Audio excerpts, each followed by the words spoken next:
Man, I've been so addicted to these live videos. Today I'm going to talk about why we should make freedom one of our core values. Now, we all love freedom and we all don't want less freedom. But we don't realize a lot of things that go in effect in our lives that prevent us from being free. And so I'm going to kind of shed some light on these areas. So you might consider things that you've never have considered before. So, making freedom one of your highest values. By the way, I'm really enjoying these live videos. And as short as I want to make them, as much as I want to talk about, I just don't have time to talk about as much as I can. And I really love your interaction, and I appreciate the messages about these live videos, and I appreciate you when you like the videos and you share the videos. It's so much fun for me, and I'm having so much fun. I've been doing it every day. So making freedom your highest core, one of your highest core values. Of course, there's love, there's bettering the lives of other people. Hey Anna, how are you doing? All right, so there's two parts that I want to talk about when it comes to freedom. There's going to be personal freedom and there's going to be social freedom. There's two different aspects of freedom, and I'm going to kind of illuminate for you, shed some light on what these aspects of personal freedom is.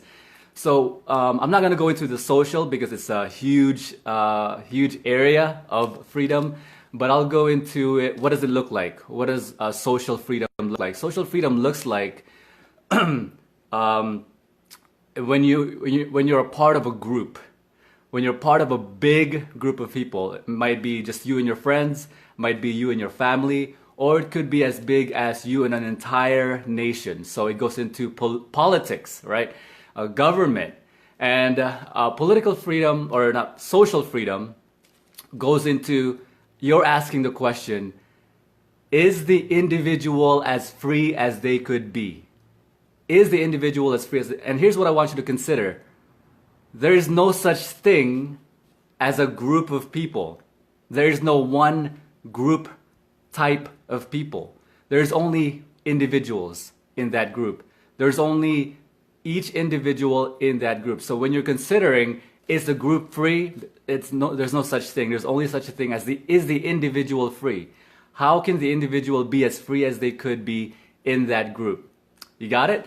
All right, so I'm not going to go dive into that. That's more politics.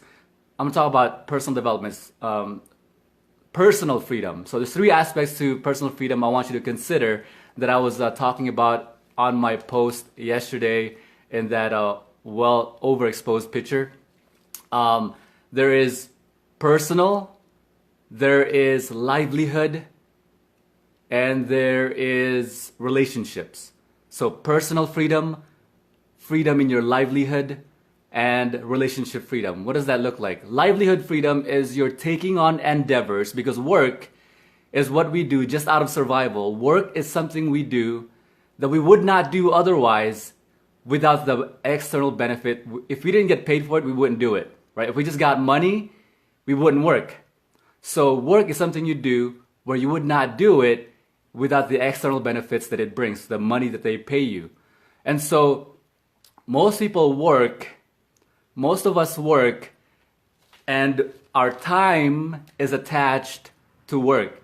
In other words, when we don't work, we don't get money. So how do you create more freedom in your livelihood? You create more freedom in your livelihood by leveraging assets, leveraging entrepreneurial endeavors to create time freedom, where you get to the point where you don't have to work as much, but you're making your livelihood, you're making your income despite you're having to work or not. And that's what entrepreneurial activity. So I'm a big fan of having a side gig, doing a business, maybe start off a small business and you grow it to a larger business to be able to replace your work. So you can do what you love, because doing what you love is not work. Doing what you love is you do it even if you didn't get paid for it. That is not work. When you're doing something for a friend, despite how busy we get, I'm tremendously busy, but a lot of it I do because I love it, and I would do it without getting paid for it, just like these lives, and I wouldn't call it work. Do you see? So personal, now let's dive into the next one. Personal, hey Claren, personal freedom.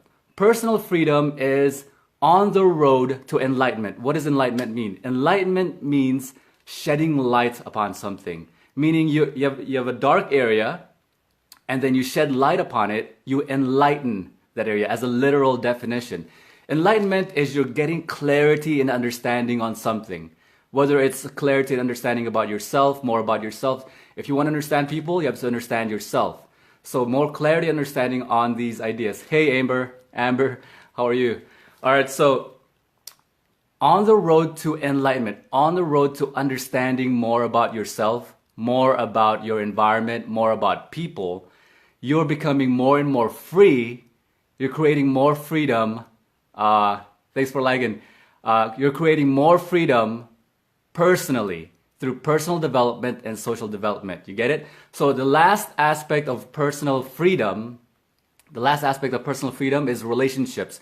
Why would you want to create more freedom in your relationships?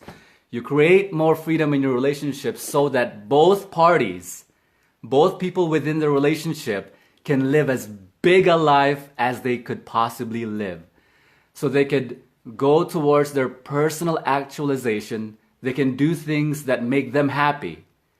And take away things, what's causing less freedom in a relationship? What's causing less freedom is you're not allowing that person to do what they want because they love.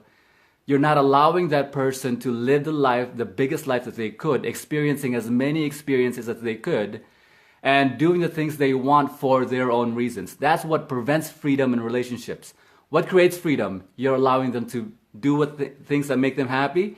You're not being jealous, getting rid of jealousy, getting rid of ownership. By the way, I wrote a book about it, and I'm not going to tell you what the book is called because I'm rewriting the book, but you can find it anywhere.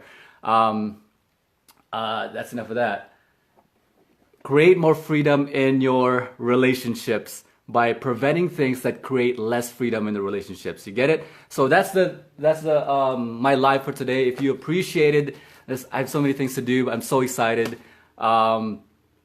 If you appreciated these ideas, if you have any comments or thoughts about these ideas, if you disagree with the ideas, and I know a lot of you disagree with the idea, leave it in the comment below. I love to have a conversation.